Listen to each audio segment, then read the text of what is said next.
मैं शिखा पाल सरकार के सामने एक प्रार्थना करना चाहती हूँ। हम बच्चे बहुत ही दुखी मन से आपसे अपनी व्यथा बताना चाहते हैं कि हमारे जो 61 भाई 21 अक्टूबर की रात जेल गए थे, जिन्हें 10 से 12 दिन की जेल की सज़ा काटनी पड़ी थी। और मैं बताना चाहती हूँ कि अभी हाल ही में हम लोग को सूचना मिली है कि उनके ऊपर चार्जशीट दाखिल कर दी गई है। तो मैं सरकार से कहना चाहती हूँ कि हम किसी भी प्रकार से मुजरिम नहीं हैं। हम एक आंदोलन के तहत वहाँ पर जेल गए थे और हम अपनी मांग को रख रहे थे। हमारे 61 भाइयों को जेल भेज दिया गया था, तो उन पर ये आश्वासन दिया गया था कि हाँ, भले इनको जेल भेज दिया गया है, इनके भविष्य के साथ आगे कोई खिलवाड़ नहीं किया जाएगा। मगर अभी हम लोग को सूचना मिली है कि उनके ऊपर चार्जशीट दाखिल कर दी गई है। तो मैं सरकार से इतना कहना चाहती हूँ, आपने खुद देखा कि 7 महीने हम लोग को आंदोलन करते हुए हो गया, हमारे संघर्ष को हो गया। एक तो हमें सफलता नहीं मिली, हमारी सीटें नहीं जुड़ पाई, और उन भाइयों के ऊपर सोचिए क्या बीतेगी जिनको आगे भविष्य बनाना है, बच्चों का भी और अपना भविष्य भी सुधारना है। उन्हें कई प्रतियोगी परीक्षाओं में भाग लेना है। तो ये बताइए, अगर उनको मुजरिम साबित कर दिया जाएगा तो वो किस प्रकार से प्रतिभाग कर पाएंगे परीक्षाओं में। तो मैं सरकार से अपील करना चाहती हूँ और संजय सर से अपील करना चाहती हूँ, SCRT के अधिकारी से, कि वो अपना जो है मुकदमा प्लीज वापस ले लीजिए। आप भी एक पढ़े लिखे वर्ग से आते हैं, आप समझ सकते हैं कि बच्चों के भविष्य के साथ इस तरीके से खिलवाड़ हो जाएगा तो वो आगे आने वाली प्रतियोगी परीक्षाओं में भाग नहीं ले पाएंगे। तो इससे उनका जो भविष्य है वो अंधकार में चला जाएगा।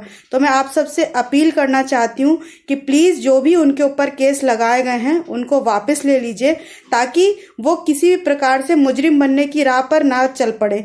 वो अभी एक छात्र हैं, अभ्यर्थी हैं। हम मानते हैं कि हमसे कुछ गलतियां हुई थी, छोटा समझ के हम सभी को माफ कर दीजिए, हमारे सभी 61 भाइयों को माफ कर दीजिए, ताकि उनके भविष्य के साथ कोई आगे चलकर खिलवाड़ ना हो सके। तो मैं आप सभी से प्रार्थना करती हूँ कि जो भी मैटर है उसको सॉल्व कर दीजिए और उनके ऊपर क्षमा याचना करिए, क्योंकि अब अगर इस तरीके से वो मानते हैं गलती हो गई थी, उनका कोई इंटेंशन ऐसा नहीं था, वहां पर आपराधिक प्रवृत्ति के वो कहीं से नहीं आते हैं, वो भी एक मासूम छात्र हैं, मगर वो उस दिन की ऐसी कंडीशन होने की वजह से इस तरीके का कार्य हो गया, ना कि सभी लोग उसमें सम्मिलित थे। तो ये कहना चाहते हैं कि मान लीजिए कि किसी की थोड़ी बहुत गलती है भी तो उसको क्षमा याचना दे दी जाए और उनका जो है उनके साथ न्याय किया जाए। तो प्लीज मैं कहना चाहती हूँ कि सरकार और संजय सर अपना केस वापस ले लें और उनके सभी मामलों को खारिज किया जाए, ताकि वो अपने मन में किसी प्रकार की कुंठा को लेकर आगे ना बढ़ें। क्योंकि आप खुद समझ सकते हैं कि किसी भी छात्र के ऊपर मुकदमा लगने का क्या मतलब होता है। हम वैसे ही बहुत अंदर से क्षुब्ध हो चुके हैं, हमें हमारी नौकरी नहीं मिली, हमारा संघर्ष जो है वो इस तरीके से जाया चला गया, और इसके बावजूद हम एक तो हमें हमारी सीटें ना जुड़ पाई, इसका हमें इतना अंदर से दुख है।